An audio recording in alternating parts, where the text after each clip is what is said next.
போஜராஜன் அவர்கள்.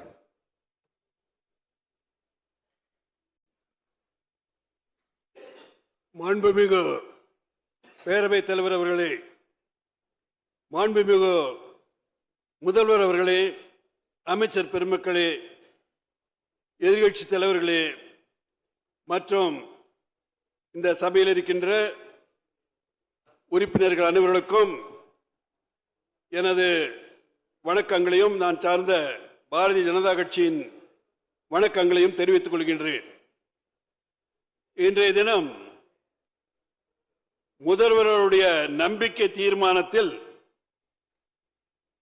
பலர் துரதிர்ஷ்டவசமாக இது ஏதோ பாரதிய ஜனதா கட்சிக்கு எதிரான பிரச்சார கூட்டமாக மாண்பை மீறி பேசிவிட்டார்கள் என்று நினைக்கின்றேன். துரதிர்ஷ்டவசமாக இந்த மன்றத்தின் மரபை கருதி அந்த கருத்துக்களை எல்லாம் நேரமும் காலம் வரும்போது நானும் பகிர்ந்து கொள்ள தயாராக இருக்கின்றேன் என்பதை மட்டும் கூறிக்கொண்டு, ஒரு நண்பர் சொன்னார்கள் ஒற்றை தாமரை என்று சொன்னார்கள். கடந்த காலத்தை நீங்கள் நினைத்து பார்க்க வேண்டும்.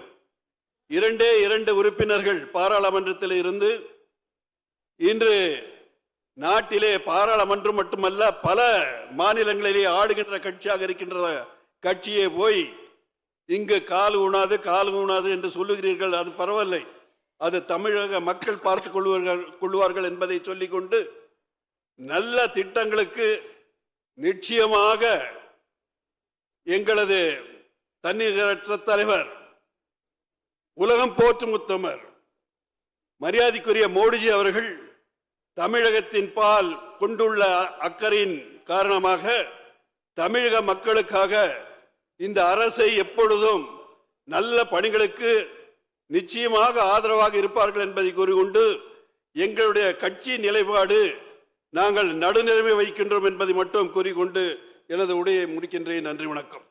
மாண்புமிகு உறுப்பினர் முனைவர்